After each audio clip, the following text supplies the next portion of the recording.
जय सिया राम। आप देख रहे हैं गहोई समाज न्यूज़। आज हमारे बीच मौजूद हैं राज एक्सप्रेस के इनपुट एडिटर रचित कठल जी। सर, आपका बहुत बहुत स्वागत है। धन्यवाद, बहुत बहुत। सर, कहाँ से हैं आप? अदिति, मैं उस पावन धरा से आता हूँ जिसके लिए कहा जाता है कि बुंदेले हर बोलों के मुँह हमने सुनी कहानी थी, खूब लड़ी मर्दानी वो तो झांसी वाली रानी थी।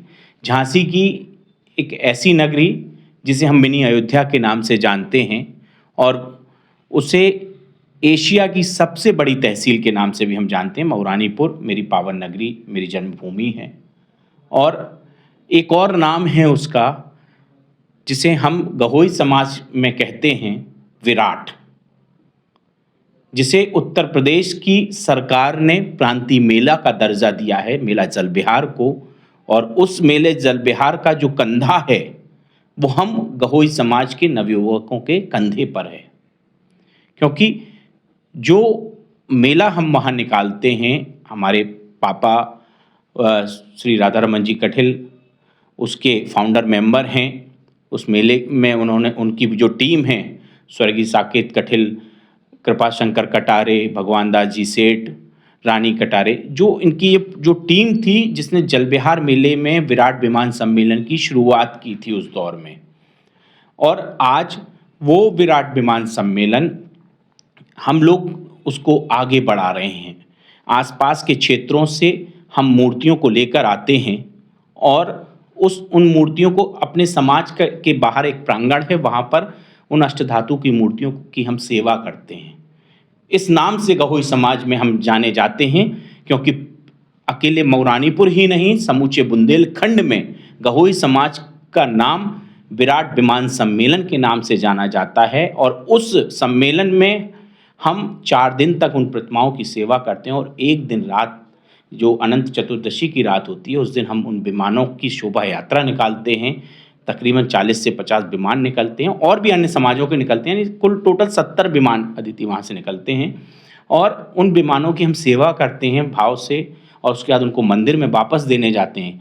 वो सबसे बड़ा सम्मेलन जो है गहोई समाज का, जो उत्तर प्रदेश की सरकार भी कहती है कि हाँ, प्रांतीय मेले का दर्जा जो मिल रहा है वो विराट विमान सम्मेलन की वजह से मिल रहा है। मैं उस धरती से आता हूँ, उस समाज की नगरी से आता हूँ जहाँ पर हम लोग समाज के नाम को ऊंचा कर रहे हैं। और उस विराट विमान सम्मेलन के जरिए पूरा उत्तर प्रदेश सरकार ही नहीं, आसपास के जो मध्य प्रदेश की बॉर्डर है वहाँ के लोग भी कहते हैं कि हाँ, गहोई समाज मऊरानीपुर के जो नवयुवक हैं वो कदम से कदम मिलाकर समाज का नाम ऊंचा करने में लगे हैं। सर, हमारे दर्शकों को अपने सफ़र के बारे में बताइए। देखिए अदिति, मैं जिस परिवार से आता हूँ वो साधारण सा परिवार है। मेरे पिताजी व्यापारी हैं, राजनेता भी हैं। श्री राधारमन जी कठिल नगर पालिका वहाँ के, माफ़ कीजिए, जो बीजेपी की जो इकाई है नगर मंडल, उसके अध्यक्ष रह चुके हैं।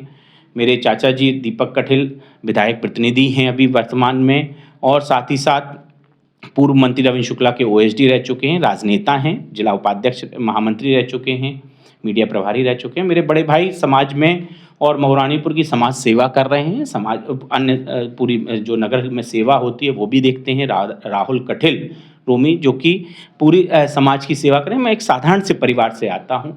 मैंने 2008 में पत्रकारिता की शुरुआत की थी मऊरानीपुर से, प्रेस विज्ञप्ति लिखता था। मेरे चाचा पत्रकार थे, दीपक कठिल जो हैं, हम उनके ज़रिए मैंने प्रेस विज्ञप्ति थोड़ा थोड़ा लिखना सीखा। उसके बाद 2010 में मैंने यहाँ से 12th पास करके मऊरानीपुर से, क्योंकि मऊरानीपुर एक वो अंचल है जो मध्य प्रदेश की सीमा से सटा हुआ है, छोटा सा एरिया है और पढ़ाई को लेके इतनी वहाँ पर वो नहीं है। लेकिन जो मेरे मन में मीडिया का जो ख्याल आया, क्योंकि आपका सवाल वही आने वाला है कि आप मीडिया में क्यों आए, तो उस वक्त मेरे जो झांसी से नाता रखते हैं दीपक चौरसिया, वो मेरे फेवरेट थे। तो मैंने उनकी एक रिपोर्टिंग देखी और उस रिपोर्टिंग को मैंने अपनी एनुअल फंक्शन में किया। तो मेरे गुरुजनों ने कहा कि तुम मीडिया की तरफ क्यों नहीं रुख करते हो। तो मैंने उसी दिन से मन बना लिया था कि मुझे मीडिया में जाना है। तो उन सभी के आशीर्वाद से मैंने 2010 में जब 12th पास किया तो मैंने जागरण इंस्टीट्यूट है नोएडा में, सेक्टर 6 में, वहाँ से पत्रकारिता की शुरुआत की। उसके बाद मेरे जो अंकल के गुरु हैं वंशीधर मिश्र जी, उनके सानिध्य में मैंने पार्ट टाइम डीएलए ऑफिस में जो डोरीलाल अग्रवाल के नाम से कॉम्पैक्ट पेपर निकलता था, वहाँ पे सीखना चाहा। शाम को वहाँ बैठकर वहाँ पत्रकारिता सीखता था, लेखनी सीखता था। उसके बाद धीमे धीमे मैंने न्यूज़ टीवी की ओर अपना रुख किया और सबसे पहले जो मैंने नौकरी की वो जनसंदेश में, यूपी का जो चैनल था अब बंद हो गया है, उसमें की। उसके बाद IBN 7 में मुझे जाने का मौका मिला। IBN 7 से होता हुआ ये सफ़र कारवां बढ़ता गया आगे। समाचार प्लस जो यूपी उत्तराखंड का चैनल था उसमें मैंने काम किया। उसके बाद मुझे गुजरात जाने का मौका मिला GSTV में, जो वहाँ का प्रमुख न्यूज़ चैनल है, वहाँ का मैं दिल्ली का ब्यूरो रहा। उसके बाद धीमे धीमे जो कारवां बढ़ा वो अब 2015 में मुझे मध्य प्रदेश लेके आया। उत्तर प्रदेश से शुरू हुआ, उत्तर प्रदेश के तमाम चैनलों में काम किया। फिर ETV के ज़रिए मुझे मौका मिला मध्य प्रदेश आने का। 2015 मार्च में मैंने मध्य प्रदेश आया और तब से 2022 तक, जब ETV का नाम न्यूज़ 18 हुआ, तब तक मैंने काम किया। वहाँ पर इनपुट का पूरा काम संभाला, रिपोर्टिंग की, तमाम लोकसभा और उत्तर प्रदेश की MP के जो चुनाव हैं उनमें कवरेज किया, गांव-गांव जाकर लोगों की समस्याएं जानी। और उसके बाद मैं 2023 में राज एक्सप्रेस ज्वाइन किया, वहाँ पर डिजिटल हेड की भूमिका निभाई।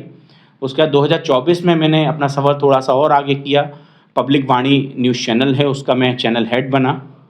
उसके बाद फिर पुनः राज एक्सप्रेस में वापसी हुई इस 2025 में एज ए इनपुट एडिटर। मेरे पास अभी 7 स्टेट हैं, हिंदी बेल्ट के जो स्टेट हैं उनका सारा मेरे ऊपर कार्यभार है। तो ये एक मेरा जो सफ़र है वो छोटे से होते होते वहाँ से पुश मिलते मिलते, परिवार का आशीर्वाद मिलते मिलते, माता पिता का आशीर्वाद मिलते मिलते, मेरी माता जी वहाँ पर जो गहोई समाज का महिला मंडल का जो है, गहोई वैश्य महिला मंडल, उसकी आजीवक संरक्षक हैं आजीवन, और पिताजी भी वहाँ पर आजीवन देव उत्थान प्रबंधन समिति के सदस्य हैं।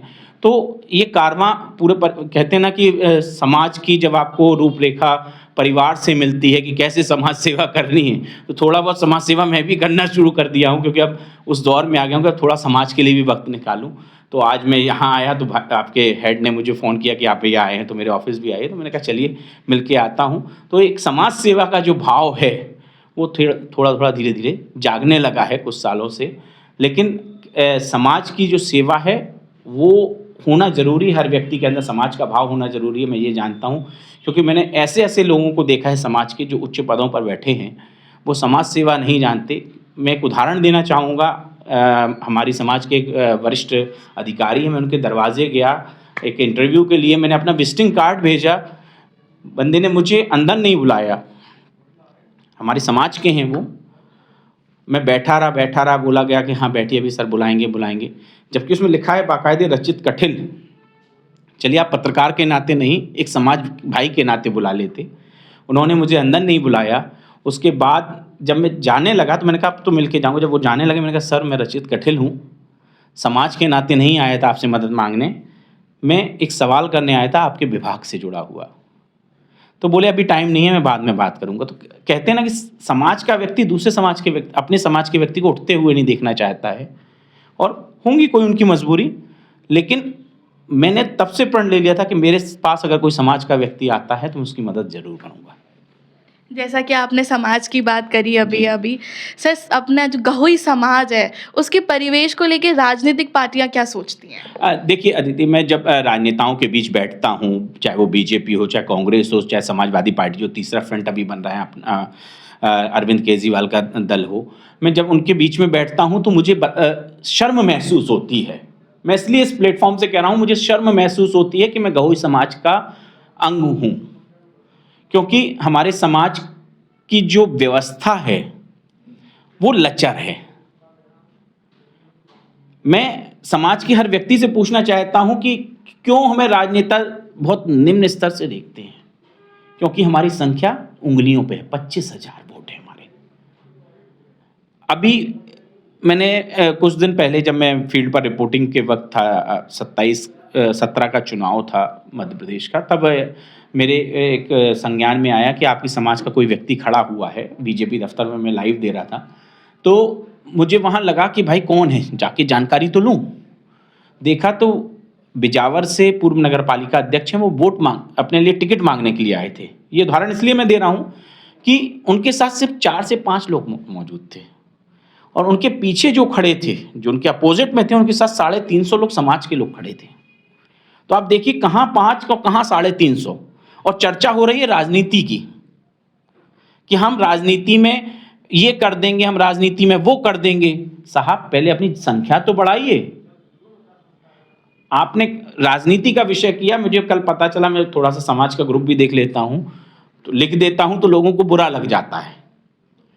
तो जब उसमें देखा कि कल ओरछा में, शायद आप भी गई थी, आपकी भी मैंने वीडियो देखी, कल ओरछा में कुछ मीटिंग थी, काय की मीटिंग थी पहले तो ये बता दीजिए। सर 17 जनवरी 2027 को गहोई दिवस के लिए महाकुंभ का आयोजन किया जा रहा है, उसकी राजनीतिक चिंतन बैठक। अच्छा, उसकी राजनीतिक चिंतन बैठक अभी से कर रहे हैं साहब, लेकिन उन राजनीति की बात नहीं कर रहे हैं कि क्या करेंगे। वहाँ एक बयान आया था, आपके माध्यम से मैंने भी सुना, कि हम मुंड मुंड दिखाएंगे। मुंड का मतलब सिर, लेकिन साहब मुंड नहीं कहते हैं। अगर आप मुंड दिखाएंगे तो वो तो शमशान घाट में दिखाया जाता है।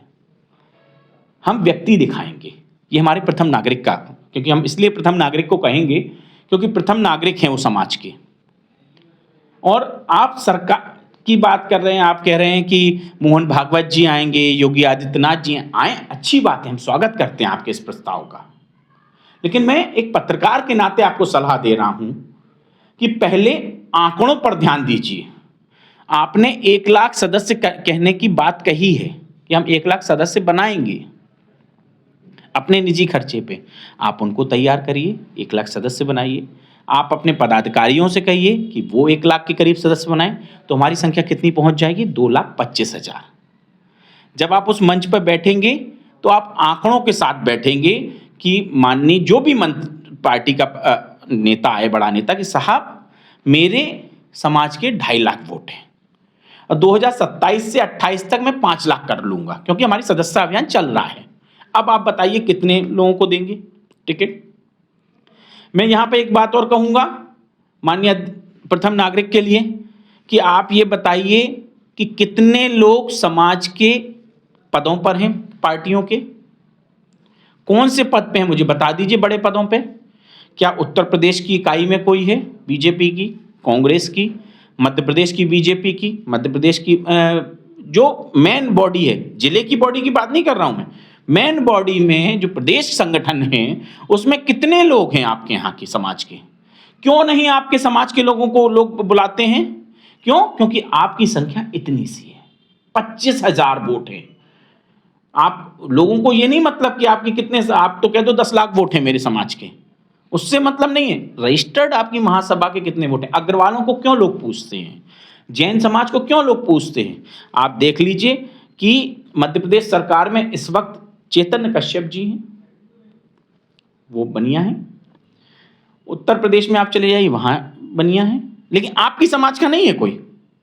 आप कहें श्याम बिहारी गुप्ता जी राज्य मंत्री दर्जा प्राप्त हैं, तो वो अपनी योग्यता के अनुसार प्राप्त हैं, समाज का उसमें कोई योगदान नहीं है।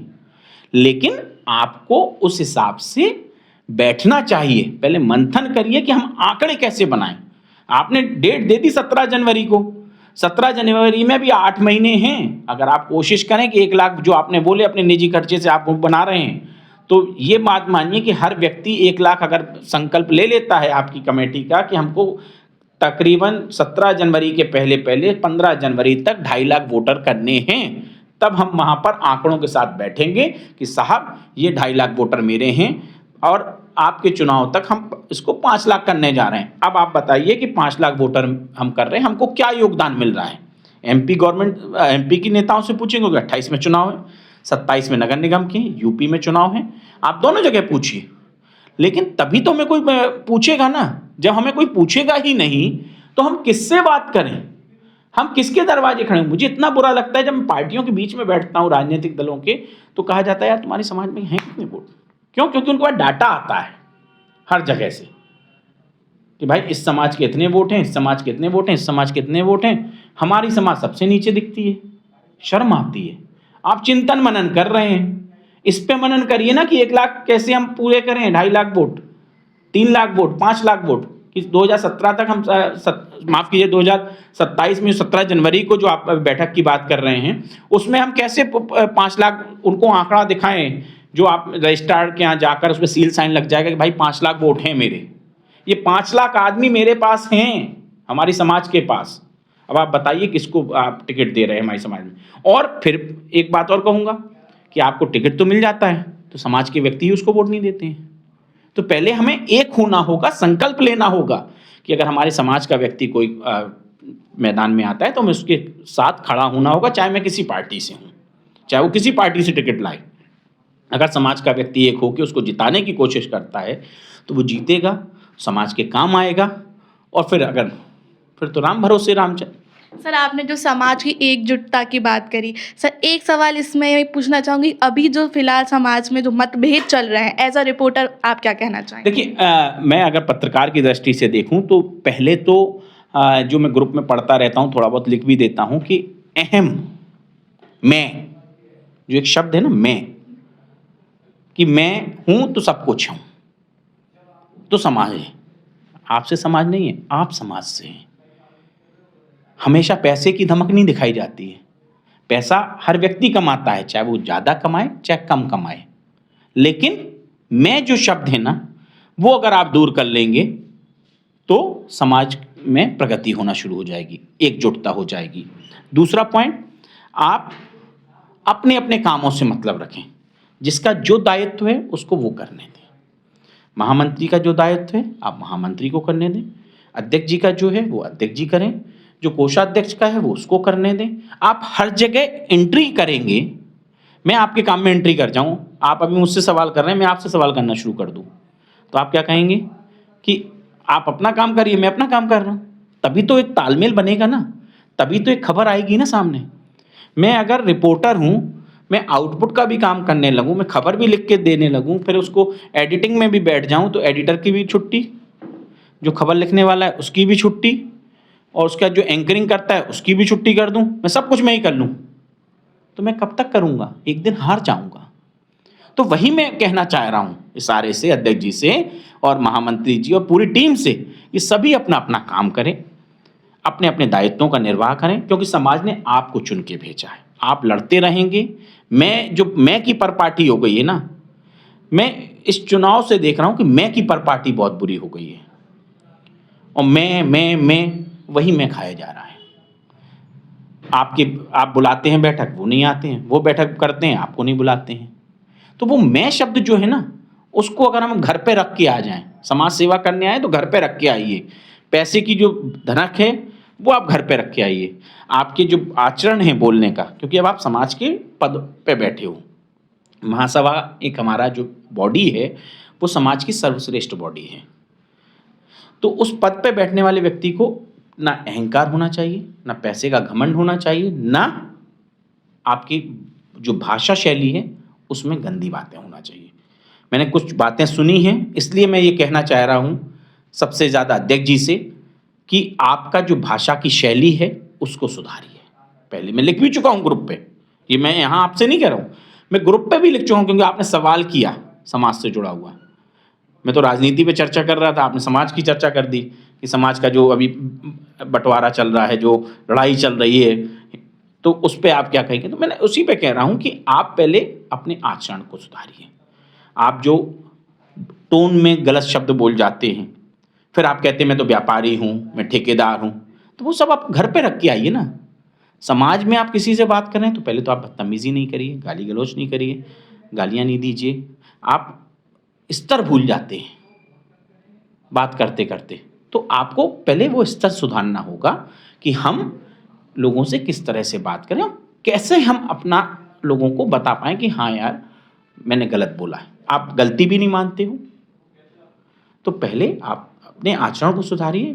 कहते हैं कि पहले अपने गलेवान में झांक के देखिए, बुंदेलखंडी कहावत है, पहले अपने गलेवान में झांक के देखिए, बाद में दूसरे के गलेवान में झांकने की कोशिश करिए।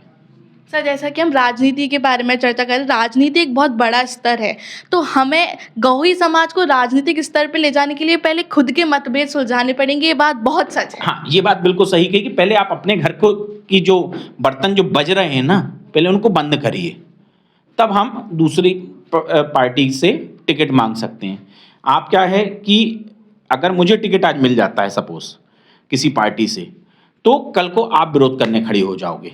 पहले हम अपने एक होना पड़ेगा ना, एक तभी होंगे जब मैं बार बार कह रहा हूं कि मैं शब्द जो है वो हम भूल जाएं और हम आंकड़ों पे बात करें। ये नहीं कि मुंड मुंड दिखा दूंगा।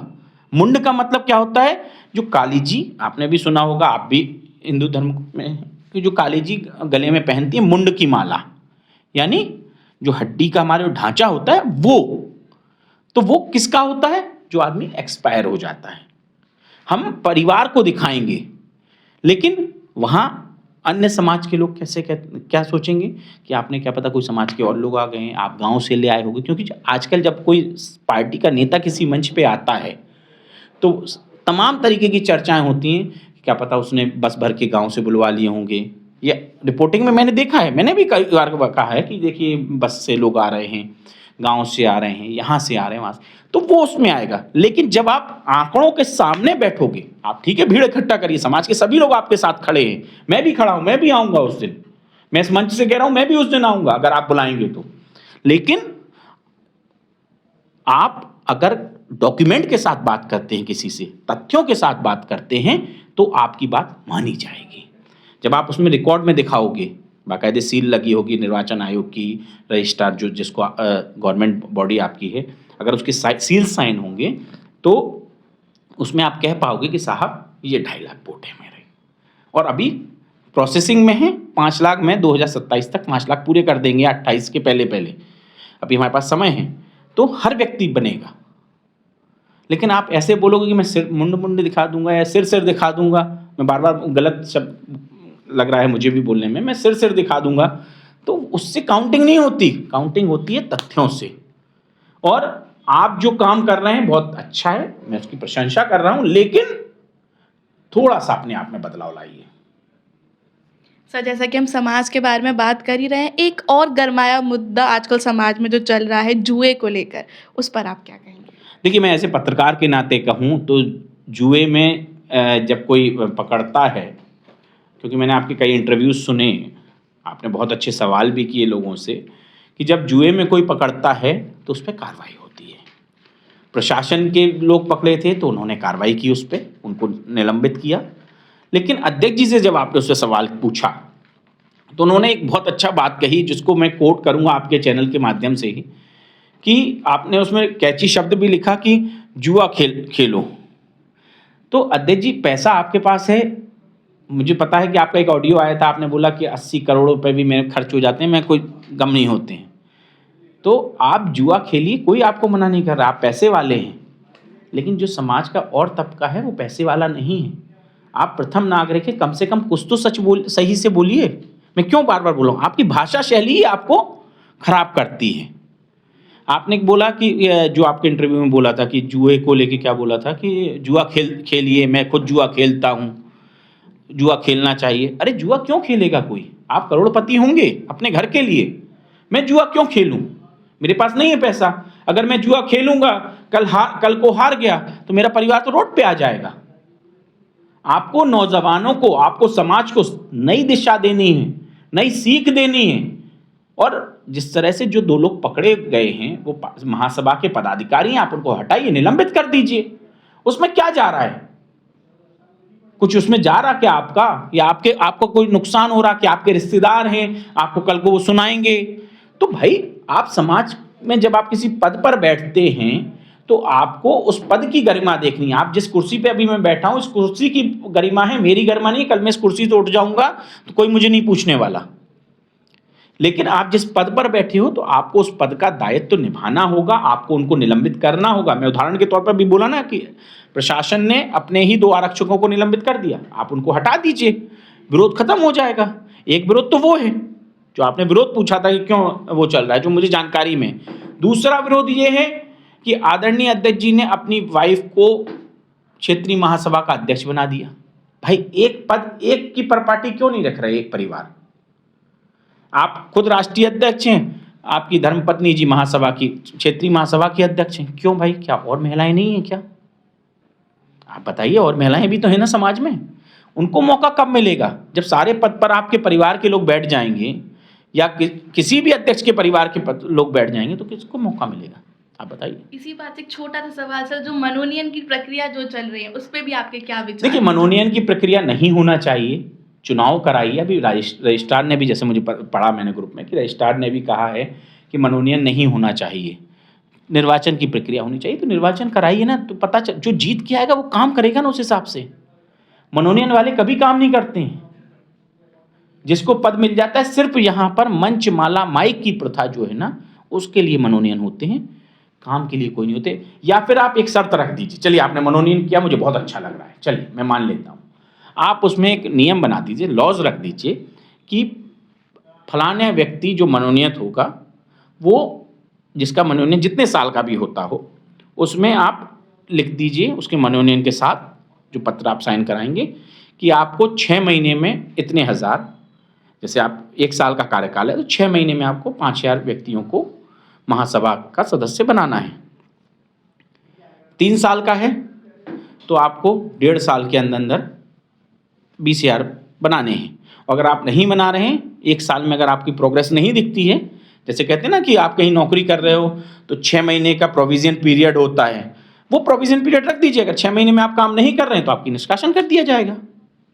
तो इसमें क्या दिक्कत है? आप करिए मनोनयन, हम एक नहीं, आप तो सारे पद बांट दीजिए और बना दीजिए 50 पद, लेकिन आप उसमें ये लॉज रख दीजिए। देखिए कितने समाज सेवी हैं, सिर्फ मंच माला माइक, जहां पहुंचे मंच पर उनको सम्मान मिल जाए, नहीं मिले तो मुंह फुला के बैठ जाएं। तो वो प्रथा है, उसको बंद करिए। आप ये चीज डाल दीजिए, मैं बता रहा हूं, आधे से ज्यादा भाग जाएंगे। तो ये जो आपने बात कही मंच माला माइक, जो सिर्फ सम्मान की जो आपने बात कही, ये मैं कई बार सुनती आती हूँ, मैं कार्यक्रमों में जाती हूँ, मैंने भी सुना है कि ये जो सब करते कि सिर्फ सम्मान के लिए लोग वहाँ उपस्थित होते हैं। सम्मान के लिए ही तो हो रहे हैं। आपको मंच माला माइक मिल रहा है, काम पूछ लीजिए क्या कर रहे हैं, या फिर समाज के खर्चे पे कहीं जा रहे होंगे। हम कह रहे कोई कहीं ना जाए, आप तो सीधा एक लॉज लगाइए कि जो मनोनयन हो रहे हैं, चाहे वो उनकी धर्मपत्नी का मनोनयन हुआ हो, या फिर आप चुनाव कराइए, या फिर आप बोलिए कि भाई अगर आपका मनोनयन में नाम है, आपको मैंने मनोनीत किया है, तो आप एक काम करिए, कितने वोटर देंगे।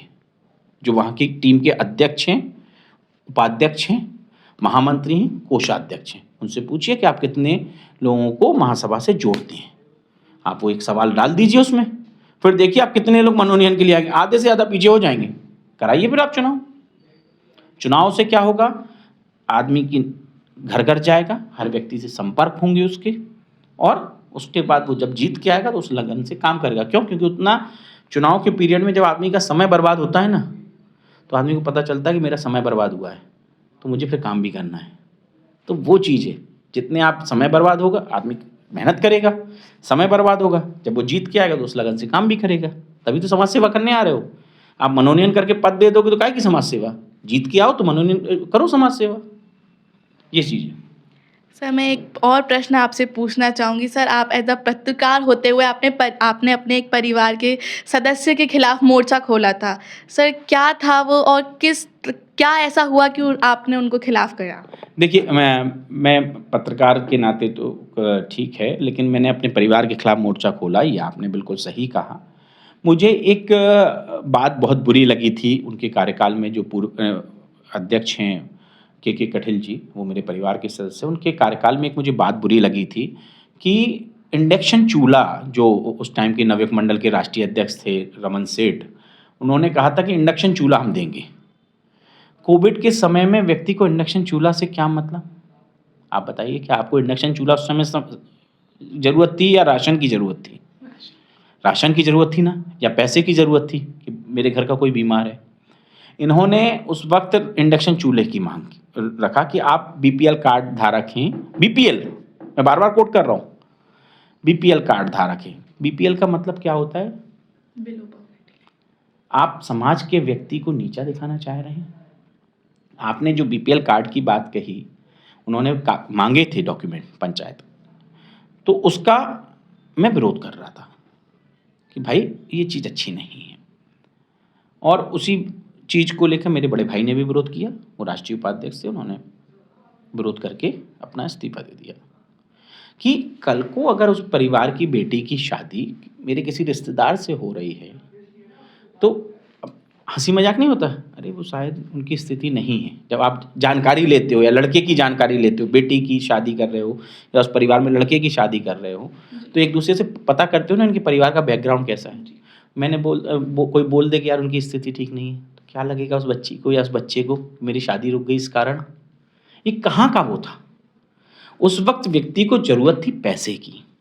आप एक काम करते, जैसे मैं उदाहरण के तौर पे मौरानीपुर समाज की तारीफ करूंगा, मेरे पैतृक जगह की, कि लोगों को जरूरत थी, रात को वहाँ के लोगों ने बोरियों के पैकेट बनवाए, सामान पूरा राशन रखा। आपको नहीं पता आपके घर पे कौन रख के चला गया, वहाँ के लोगों ने ये किया है।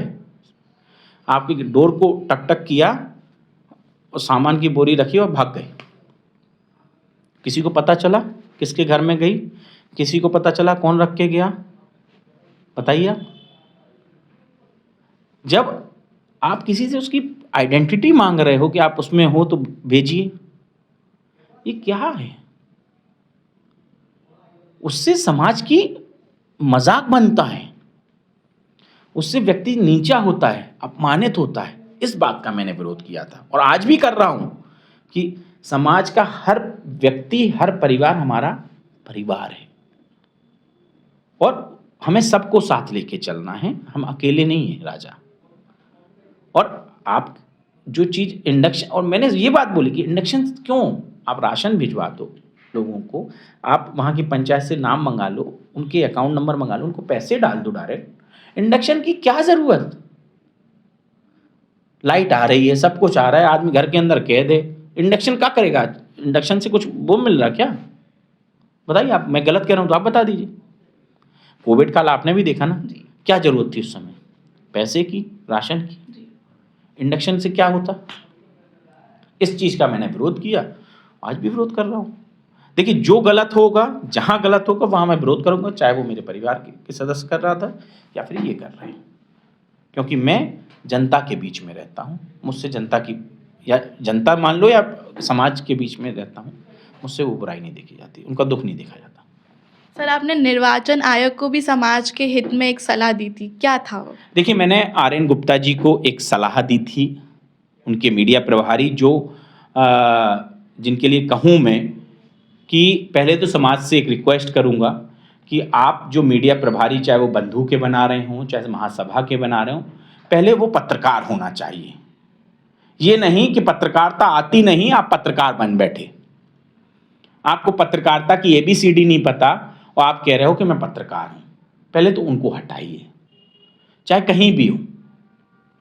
मीडिया प्रभारी का मतलब ये नहीं होता है कि आप पत्रकार बन गए हो, आप कहो कि नहीं मैं तो पत्रकार हूं। तो ऐसे लोगों से दूर रखिए समाज को जो अपने हित के लिए बनते हों। दूसरी चीज, मैंने आर.एन. गुप्ता जी के पास एक खबर पहुंचाई थी, एक लेख भी लिखा था समाज के सारे पोर्टल, उस पर व्हाट्सएप पे, उनके मीडिया प्रभारी को भी भेजा था कि सर, पहले तो चुनाव जो होते थे उसमें इतना खर्चा नहीं होता था, और अब जो चुनाव इस बार हुआ है वो भगवान भरोसे ही है, उसकी सीमा नहीं पता मुझे कितने लाख है या कितने, और ऊपर भी पहुंच गई हो तो वो प्रत्याशी महोदय बता सकते हैं। मैंने उसमें कहा था कि आप एक उसमें बजट फिक्स करिए कि प्रचार में इतना ही खर्च होगा, उसके सारा लेखा जोखा ऑडिट करके आपको देना होगा, पूरा उसके बिल सारे देने होंगे। दूसरा, मैंने उनसे कहा था कि आप उनसे एक शपथ पत्र लिखाइए, बॉन्ड लिखाइए कि अगर आप जीतते हैं तो आप अध्यक्ष हैं तो इतने लाख प्रत्याशी बनाएंगे, महामंत्री तो इतने हजार, कोषाध्यक्ष हैं तो इतने हजार, मतदाता बनाएंगे। यानी हमारी जो जीतेंगे, तो भाई आप जीत के आ रहे हो तो आपको काम करना है, तो आप काम करिए, उसको आगे बढ़ाइए। आप उतने जितने आप मतदाता बढ़ाओगे आगे, तो हमारी समाज की संख्या दिखेगी, वोटर लिस्ट दिखेगी, राजनीतिक पार्टियों का जो आपने जिक्र किया वो, उसमें फायदा होगा। ये बोला मैंने।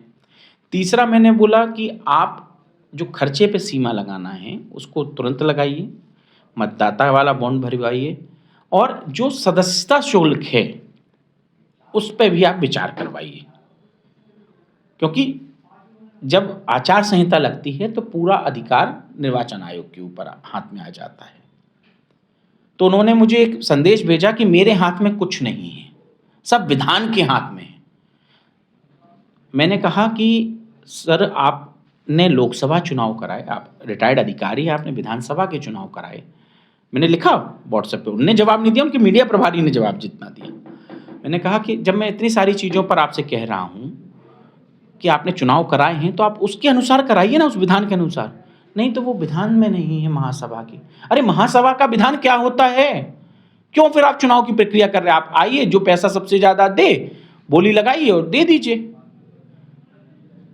जैसा कि अन्य समाजों का मैं इसलिए जिक्र कर रहा हूं कि आप किसी भी चीज को कर रहे हो, आपको भागवत में बैठना है तो जो जितना चंदा देता है उस हिसाब से उसको, या आप किसी धर्मशाला में का चंदा दे रहे हो तो उसका नाम उसी हिसाब से ऊपर आता ना, तो आप उसमें दे दीजिए कि भाई अध्यक्ष के लिए इतनी, महामंत्री के लिए इतनी बोली, जो जैसी बोली लगाए वैसी पद पाए।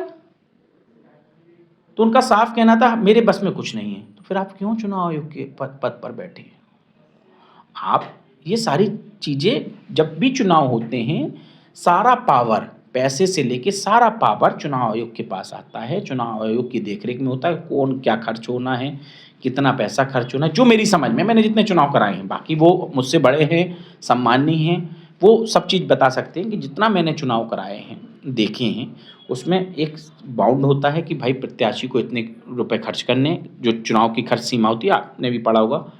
और मैंने एक ये नया प्रस्ताव दे दिया था कि आप एक बॉन्ड भरवा लीजिए, अगर हारते हैं तो आपको 3 साल में इतने हजार प्रत्याशी अपने वो बनाने मतदाता।